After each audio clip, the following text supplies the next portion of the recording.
Chers téléspectateurs de Tandem TV, bonjour. Je suis ravie de vous retrouver aujourd'hui avec un nouvel invité.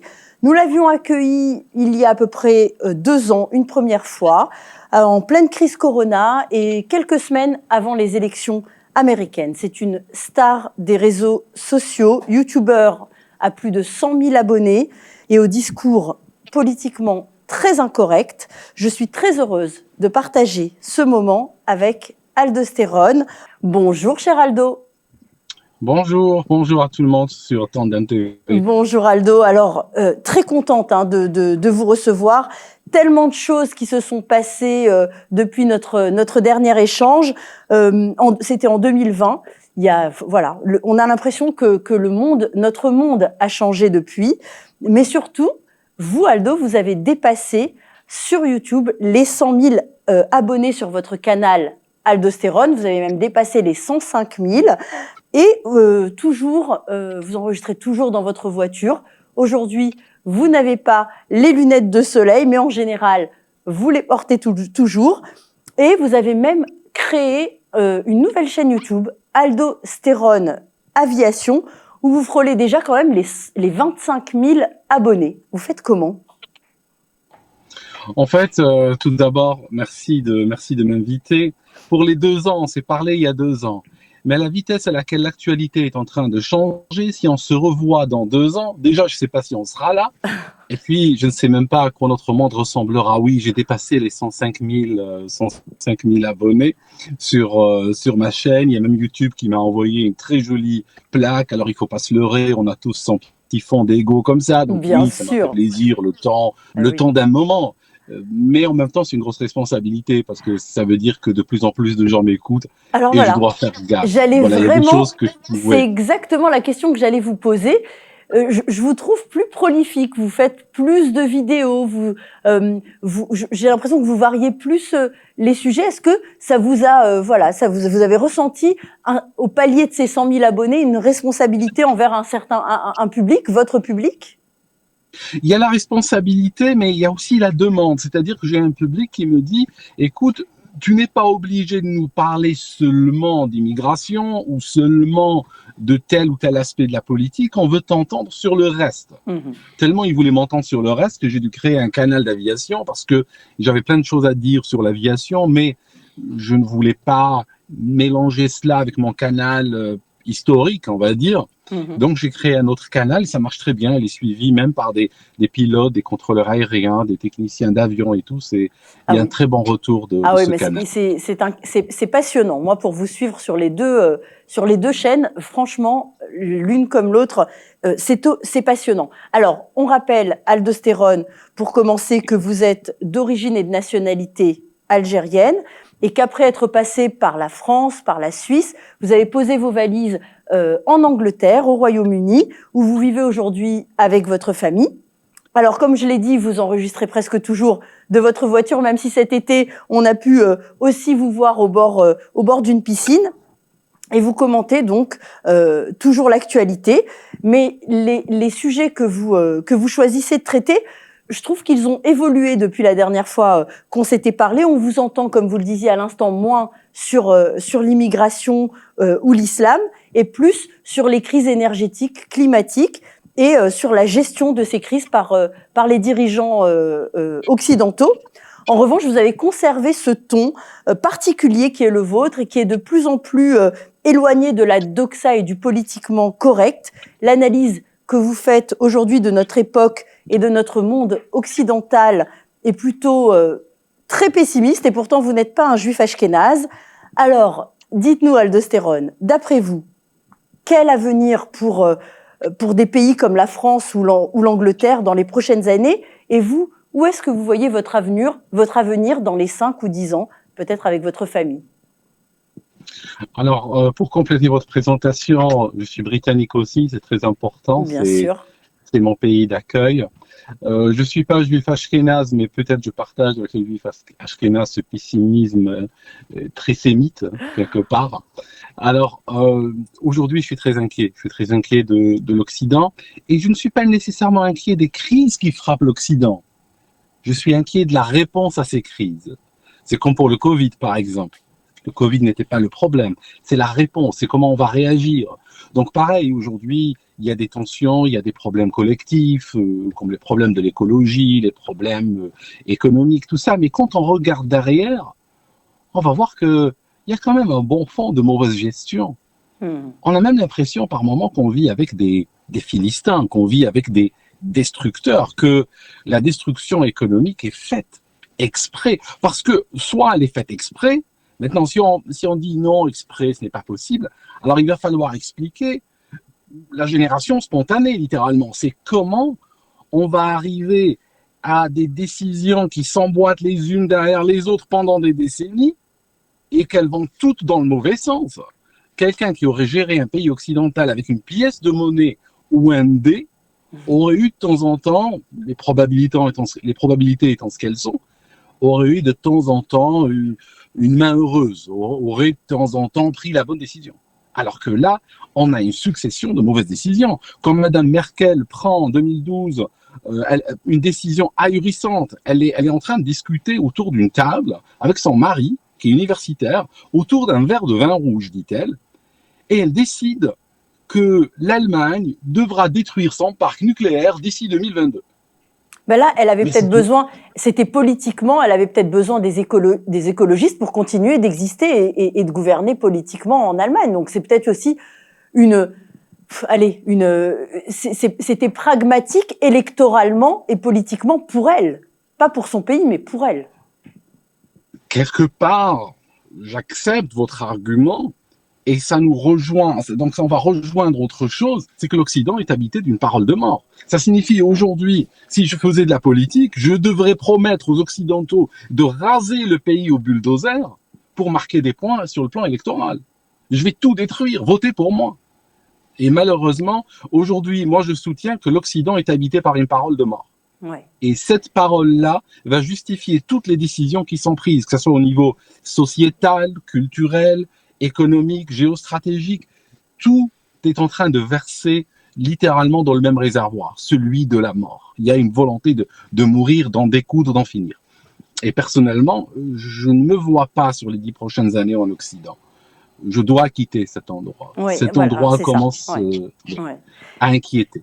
Oui, mais il y a quand même toujours un instinct de survie. Ok, il y a cette, comme vous dites, vous appelez ça cette parole de mort, mais il y a quand même un instinct de survie des peuples. À un moment donné, les peuples vont vouloir survivre, même si leurs dirigeants vont les mener droit dans le mur. À un moment donné, moi, je sais pas, j'attends toujours, je me dis toujours, les peuples vont se réveiller. À un moment donné, c'est pas possible. Ils vont se réveiller, oui, ils vont se réveiller, mais j'ai peur qu'ils se réveillent soit trop tard, ils se réveilleront, ça sera détruit, bon voilà, tu peux te réveiller, voici du café, mais c'est fini.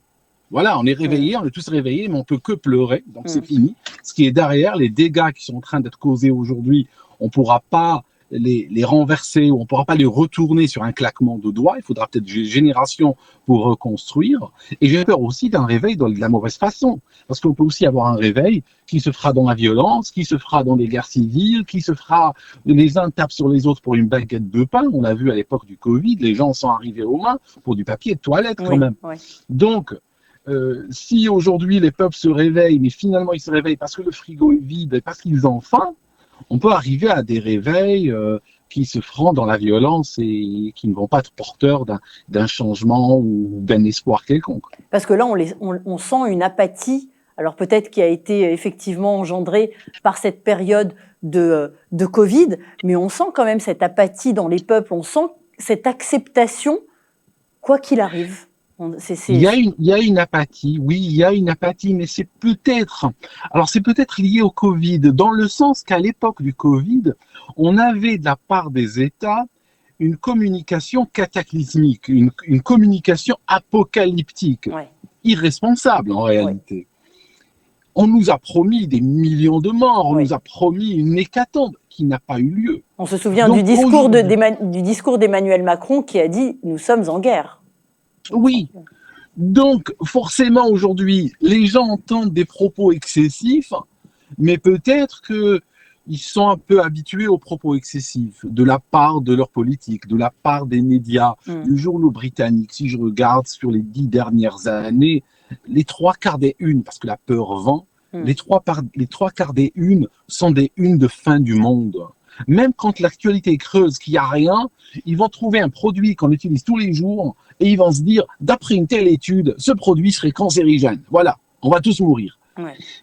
Il y a une relation très malsaine entre les médias, le public, entre le public et les politiques, entre les médias et les politiques. Il y a une relation extrêmement malsaine. Et forcément, aujourd'hui, ça fait que les gens disent, comment dire, en Royaume-Uni, on passera sur ce pont, on franchira ce pont quand on y arrivera. Ouais, ouais. Donc on leur promet qu'il n'y aura pas d'énergie, on leur promet qu'ils seront dans le noir, dans le froid, mais ils disent, bon, qu'est-ce que tu veux que j'y fasse? Pour le Ouais. moment, j'ai de la lumière, j'ai du gaz, on verra le jour où il n'y en aura pas. Alors, Voilà. c'est quand même bizarre parce que pour en revenir à la France, que je connais un petit peu mieux que le Royaume-Uni, le peuple de France a renouvelé récemment le contrat d'Emmanuel Macron à la présidence pour 5 ans supplémentaires. Alors, cette réélection, à vous, est-ce qu'elle vous paraît logique, puisque son premier quinquennat avait quand même été a été ponctué par cette crise très importante des Gilets jaunes et par une gestion de la crise sanitaire, comme on le disait, quand même plus que contestable. Donc, comment se fait-il qu'un peuple comme les Français, malgré tout cela, renouvelle sa confiance à un président comme Emmanuel Macron? La réélection d'Emmanuel Macron, elle m'avait paru assez logique. J'avais prévu l'échec de Zemmour, j'avais Oui, même c'est donné son vrai. pourcentage à 1 ou 2% près Ouais. plusieurs semaines avant l'élection. Je sais que beaucoup m'attendent la thématique de la fraude. Je ne pense pas qu'il y a eu fraude. Je pense plutôt qu'il y a eu un désengagement de l'électorat. L'électorat, cette élection présidentielle en France, ça a été un record d'abstention. Je me rappelle plus des chiffres exacts, mais si on compare cette élection-là aux 30 ou 40 dernières années, on réalise que la démocratie ne marche pas, que le public n'est plus là. Les gens ne se déplacent plus pour voter parce que quelque part, ils n'y croient plus. C'est-à-dire, il y a cet effet chez l'électeur moyen de se dire, franchement, pourquoi je vais me déranger d'aller voter? Parce que de toute façon, on en arrive toujours au même point. Ils ont cette impression que ça ne sert à rien, à tort ou à raison. On peut après discuter s'ils ont raison ou pas. Mais il y a des investissements. Donc, le plus grand parti de France, c'est le parti des abstentionnistes. Des gens qui ne votent plus. Donc, on a une minorité de gens qui vont voter et c'est cette minorité-là qui va décider du sort de la France, quelque part, qui va décider pour tout le reste. Mais c'est vrai que si tous les insatisfaits de Macron avaient été votés, ils ne seraient plus là aujourd'hui. Mais malheureusement, aujourd'hui, on a les médias sociaux qui servent de soupape. Quelque part, on va aller critiquer pendant tout un quinquennat, on va critiquer Macron sur Twitter. Mais le jour où on peut le virer vraiment et faire quelque chose, on va pas voter. On va pas voter parce qu'il fait bon, on préfère un barbecue, on préfère faire autre chose. Et moi, je crois pas aux élections de toute façon. Voilà, il y a un désinvestissement, malheureusement. Vous, en Angleterre, vous votez? Moi, je vote, bien sûr. Oui, je vote. Je ne rate pas une occasion. Ouais, vous usez de votre droit de vote et vous vous exprimez dans les urnes. Absolument. Même si, au fond, j'ai souvent des doutes. Des fois, je vais voter en me demandant si ça va servir à quelque chose.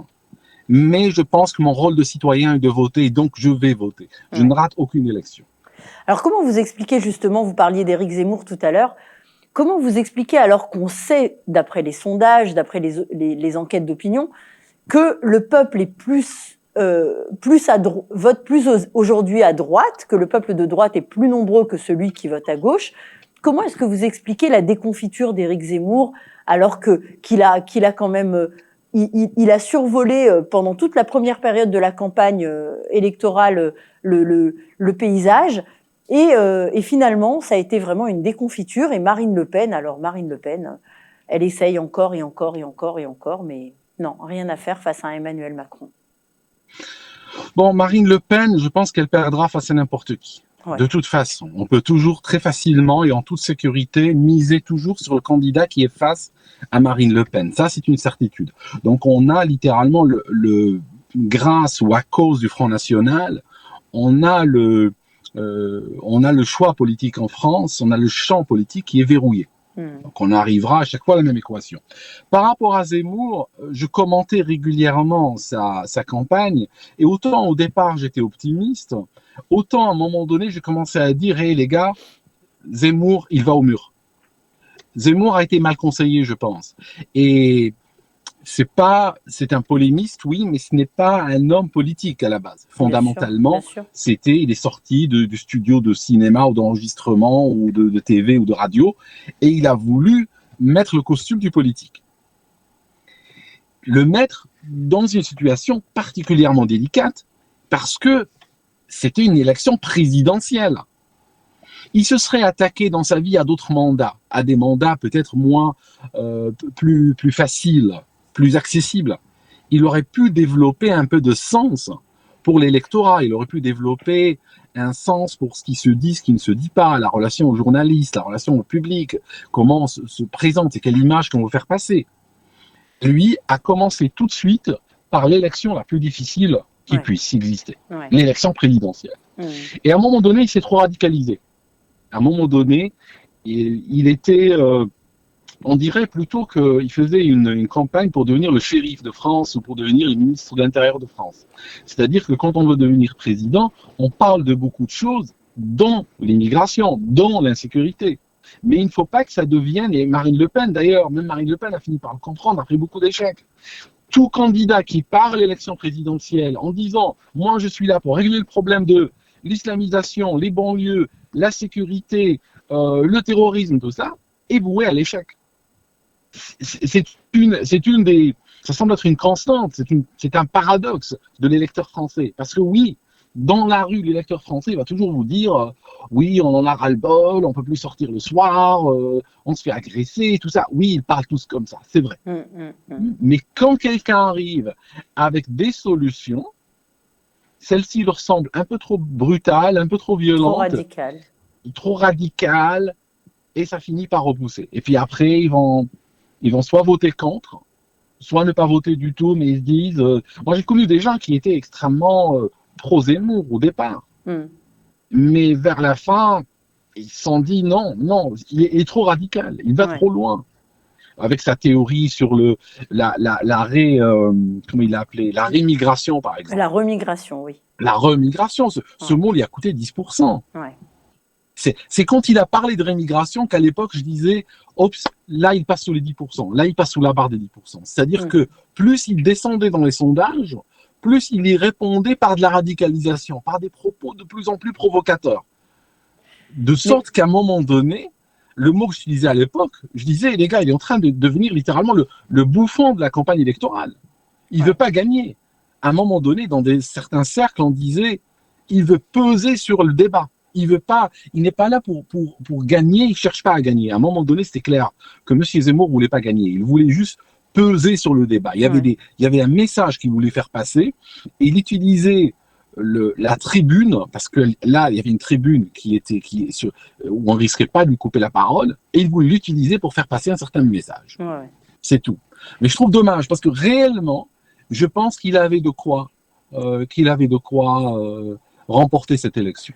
On verra. L'avenir nous dira, par contre, dans les 5 ans, là, si effectivement Éric Zemmour a un avenir politique ou pas. Alors, il y a eu, au début de l'été, cette affaire de procédure d'expulsion d'un imam, l'imam Iqiyoussen. Alors, l'imam Iqiyoussen, c'est Gérald Darmanin qui, fin juillet, signait donc cette procédure d'expulsion de cet imam de 58 ans, né en France, ayant refusé la naturalisation et la nationalité française, et accusé donc par le ministre de l'Intérieur de tenir des propos antisémites, homophobes, sexistes et contraires aux valeurs de la République. Cette procédure d'expulsion lancée par le ministre a été suspendue par un tribunal administratif et, par contre, confirmée par le Conseil d'État il y a quelques semaines de cela, fin août. Depuis, on sait que l'imam Iqiyoussen est en cavale, alors qu'il est fiché S. Il n'a apparemment pas été surveillé et qu'il a probablement quitté la France pour la Belgique. Alors, vous, Aldo, dans une vidéo, vous vous étiez exprimé sur cette affaire et contre toute attente, ça m'avait étonné, c'est pour ça que j'aimerais bien vous entendre là-dessus. Vous trouviez cette procédure d'expulsion hypocrite et limite ridicule. Vous pouvez nous expliquer ? Oui, en fait, vous savez, moi, je suis pas, je suis très indépendant sur mes positionnements. Je n'appartiens pas à un camp précis et j'adopte religieusement le positionnement du camp en question. Je suis d'aucun camp. Monsieur Ekyoussen, c'est un imam extrêmement mou. C'est un imam, oui, il a eu son époque radicale il y a à peu près 20 ans. Il a tenu un certain nombre de propos il y a très longtemps de cela. Il avait rejeté la nationalité française à l'âge de 16 ans. Il a été lui-même refusé. Il a été à la préfecture. Il avait la nationalité française jusqu'à ses 16 ans. Mais après, il a été à la préfecture faire des démarches pour renoncer à la nationalité française, devenant étranger immédiatement. Ce qui est bizarre, c'est qu'il n'avait même pas le projet de quitter la France. Donc pourquoi il a fait cette démarche? Je pense qu'il y avait un fond de radicalisation à une époque. Néanmoins, quand on regarde sa production ces 10-15 dernières années, ce n'est pas du tout un imam radical. Et j'ai même demandé à des amis de la police qui l'ont écouté. Il ne tient pas du tout le propos radical que semble lui attribuer Darmanin. Et en plus, Darmanin, on a l'impression qu'il veut gagner des points faciles avec la droite en prenant Ekyoussen. Bon, il le sacrifie, il le met dans un avion, il l'envoie chez lui. Et voilà, je lutte contre la radicalisation. C'est un peu trop facile. Il ne faut pas laisser ces gens marquer des points faciles avec nous. D'autant plus qu'il semblerait, c'est même sorti dans le Figaro, que l'imam Ekyoussen serait lié à Darmanin. Par le biais de l'oncle de Darmanin, il y eut une transaction immobilière entre les deux hommes il y a un certain nombre d'années. Donc, j'ai quand même l'impression qu'il y a un fond, il y a des choses qui ne se disent pas. Ouais. Hein, il y a plein de choses qui ne se disent pas. Monsieur Darmanin est marié aussi, Monsieur Darmanin. Ekyoussen est marié à la sœur, je crois, de l'imam Roubrou, l'imam de la République, etc. Je veux dire, j'ai l'impression qu'il y a du personnel dans cette histoire. Il y a des choses extrêmement bizarres derrière qui sont en train de justifier cette décision, parce qu'on a eu des imams, on a eu des imams qui ont appelé à tuer des juifs, par exemple. On a eu des imams qui ont envoyé des jeunes en Syrie. On a eu des imams qui ont radicalisé des jeunes en masse. C'est pas le cas d'Ekyoussen. Non, mais pas du tout. Et ces imams-là n'ont même pas subi le 1% de ce que subit Ekyoussen. Ouais. Donc on se dit, mais pourquoi lui? D'autres, je veux bien. Il y a des imams salafistes, des imams dangereux et tout. Ça nous aurait fait plaisir de voir Darmanin agir contre eux. Et on l'aurait soutenu, bien sûr. Mais il nous sort Ekyoussen, mais il aurait pu sortir l'autre, comment il s'appelle, l'imam de Drancy. Chalgoumi. Chalgoumi, il aurait pu aussi sortir Chalgoumi. Je veux dire, derrière Chalgoumi, il y a Ekyoussen. Ekyoussen, je l'écoute même pas, parce que quand je cherche à me prendre la tête avec des musulmans, je prends au moins des orthodoxes, quoi. Pas quelqu'un qui me parle de l'islam de la République et du LGBTisme et machin et tout. Je veux dire, on n'est même plus dans le discours orthodoxe de l'islam. On est dans une sorte de soupe à la Chalgoumi, une sorte de charabia islamo-républicain, wokiste. Alors, quand on a entendu parler de ces Ekyoussen qui va se faire virer de France, c'est vrai que, bon, je suis tombé de haut, c'est tout. Voilà. Bon. Alors, je reviens sur Emmanuel Macron et son discours de rentrée après ses belles vacances au fort de Brégançon et sur son scooter des mers. Il a annoncé aux Français la fin de l'abondance. Il a dit que nous étions en train de vivre une période de grands bouleversements énergétiques, conséquences donc directes de la guerre en Ukraine et du dérèglement climatique. Et il demande aux Français de la sobriété énergétique, leur annonçant de possibles pénuries et les appelant à faire des efforts. Alors en Angleterre aussi, on le sait quand on vous entend, on vous annonce des factures mirobolantes pour vous chauffer cet hiver. Que pensez-vous de tout ça, des propos de Macron, de tout ce qu'on nous promet pour cet hiver catastrophique qui approche? Bon, Macron, il parle de la fin de l'abondance, mais je ne sais pas pour qui, parce que tout simplement, les gens en général ne vivaient pas dans l'abondance. Eh oui. Déjà, pour commencer, personne ne vivait dans l'abondance, mis à part Macron et les milliardaires qui gravitent autour. Alors Ouais. peut-être qu'ils veulent la fin de l'abondance pour eux, c'est une chose. Mais le public en général ne s'est pas reconnu. Les gens n'ont pas l'impression, quand on voit des gens qui vivent au SMIC, et on leur dit, vous êtes en train de gaspiller, de surconsommer, mais ils vont surconsommer quoi? Il est où l'argent? Il est où l'argent pour le gaspillage? Donc, quelque part, moi, je ne crois pas du tout à la guerre d'Ukraine et de Russie. Cette histoire d'Ukraine, je n'y crois pas. C'est-à-dire que si je regarde depuis 10 ou 15 ans, ils nous promettent régulièrement, hein, regardez comme ils étaient devant Greta, elle était reçue comme un chef d'État. Bien sûr. Elle leur donnait quoi, Greta? Elle leur ordonnait de justement créer la précarité énergétique. Elle leur demandait de rendre l'énergie inaccessible. Ils sont en train de faire quoi aujourd'hui? Ils sont en train de créer la précarité énergétique et rendre l'énergie inaccessible. Donc pour moi, cette histoire de Russie et d'Ukraine, c'est de la poudre aux yeux. C'est un événement catalyseur, comme ils savent en créer souvent, pour faire avancer un agenda qui existait bien avant. Donc, il y a beaucoup d'idéologies derrière. Ils veulent qu'on aille vers un monde de restrictions, parce que tout simplement, eux, ces restrictions permettent de monnayer notre liberté. Et l'argent, ben, ira dans leur poche. Voilà, c'est ce que j'allais vous demander. J'allais vous demander, quand vous dites eux, etc., vous pensez à qui? Qu'est-ce que vous répondez à ceux qui pensent que vous êtes complotiste finalement? Oh non, moi je suis pas complotiste du tout. Moi, au contraire, je suis de ceux qui disent que les choses sont ce qu'elles ont l'air d'être. S'ils sont en train de nous voler nos libertés... Alors, qui sont-ils? Qui est en train de nous voler nos libertés?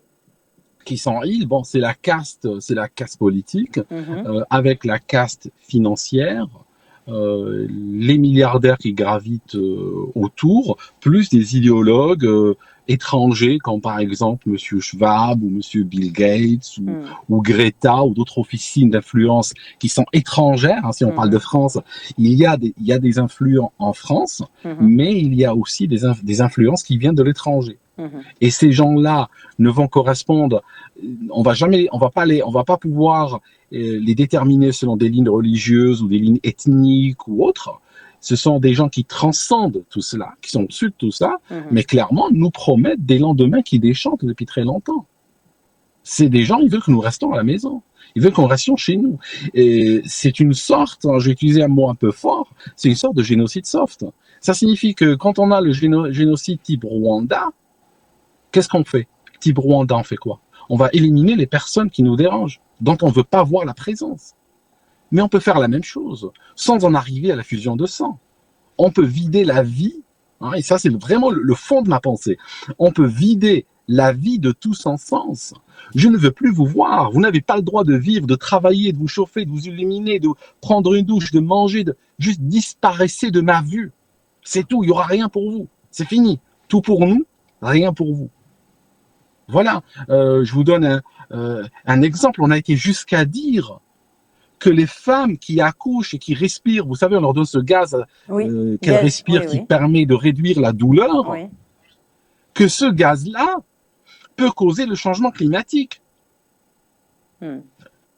Dans un monde où la décoration du Noël dernier, la décoration de Noël du prince Charles, qui est devenu aujourd'hui le roi, la décoration de Noël qui était autour de son château était tellement énorme qu'il a fallu ramener des groupes électrogènes ou diesel qu'ils ont cachés dans la forêt, plus ils les ont connectés par des câbles gros comme le bras pour pouvoir les illuminer sans faire sauter le courant électrique du château. Et pourtant, ce nouveau roi Charles III est considéré comme un roi écolo. Là, ça va être... l'écologisme, Charles III. C'est de l'écologisme punitif. C'est de l'écologisme où eux, ils peuvent envoyer un jet privé pour un téléphone portable oublié, ils peuvent envoyer un jet privé pour une tarte, pour un gâteau, pour n'importe quoi, pour un cadeau d'anniversaire, ils peuvent envoyer des pilotes et un jet privé. Mais par contre, ils peuvent vous dire, vous êtes en train de vous cuire un œuf, vous êtes en train de chauffer votre appart ou votre F2 ou autre. Ben là, vous savez, il va falloir vous restreindre, hein, parce que là, ça peut pas continuer comme ça. Vous êtes en train de chauffer le climat, d'accord? C'est 2 poids, 2 mesures. Une mesure pour eux, une mesure pour nous. Alors, malheureusement, Aldo, on arrive au terme du temps qui nous est imparti pour cette émission. Je voudrais pas qu'on se quitte sans évoquer là ce que vous vivez actuellement en Angleterre, donc la mort de la reine Élisabeth et le sacre donc du roi Charles, son fils Charles III maintenant. Quelle ambiance? Comment ça se passe en ce moment en Angleterre? Là, il y a 10 jours de deuil, donc la reine est décédée il y a quelques jours, et donc ils ont décrété 10 jours de deuil jusqu'à son enterrement. Quelle est l'ambiance? Est-ce que vous sentez, est-ce que le peuple pleure sa reine? C'est un peuple qui est devenu, je reprends votre mot tout à l'heure, qui est devenu apathique. J'étais dans un pub, plein de gens, quand ils ont annoncé, à la télévision, soudainement, il y a un écran noir de la BBC avec la reine, ils ont annoncé que la reine était décédée. Il n'y a pas eu un mouvement dans la foule, il n'y a pas eu une surprise, il n'y a pas eu un « ah », il n'y a pas eu un silence, il n'y a rien eu. Ah bon? Les gens sont littéralement des zombies. J'étais il y a 2 semaines en Turquie dans une plage et quand une vague plus grande que l'autre arrivait, on entendait les touristes crier tous ensemble. Ouais. Il n'y a pas eu un mot. J'ai l'impression que c'est en train de passer comme une lettre à la poste. Charles III, donc le prince de Galles, est devenu le roi maintenant. Ce n'est pas la personnalité la plus populaire de la famille royale. Sa cote de popularité est extrêmement basse. Alors aujourd'hui, il est roi, il y a un élan de sympathie, hein, c'est naturel, il y a un élan de sympathie envers cette famille. Donc forcément, il en bénéficie pour le moment. Néanmoins, cet élan de sympathie ne va pas l'accompagner pendant des années. Ça veut dire qu'à un moment donné, on va doucement revenir vers les réalités. La seule chose que j'espère pour le prince, pour le roi Charles III, c'est qu'il continue à utiliser les conseillers de sa mère. Parce qu'elle avait de très bons conseillers. Maintenant, s'il décide de faire cavalier solitaire, s'il décide d'en faire qu'à sa tête, malheureusement, cette impopularité peut très facilement ressurgir parce que son crédit chez les gens est extrêmement faible. Même s'il est pas très populaire, finalement, s'il a les gènes de sa mère, il est là pour 20 ans au moins, Charles.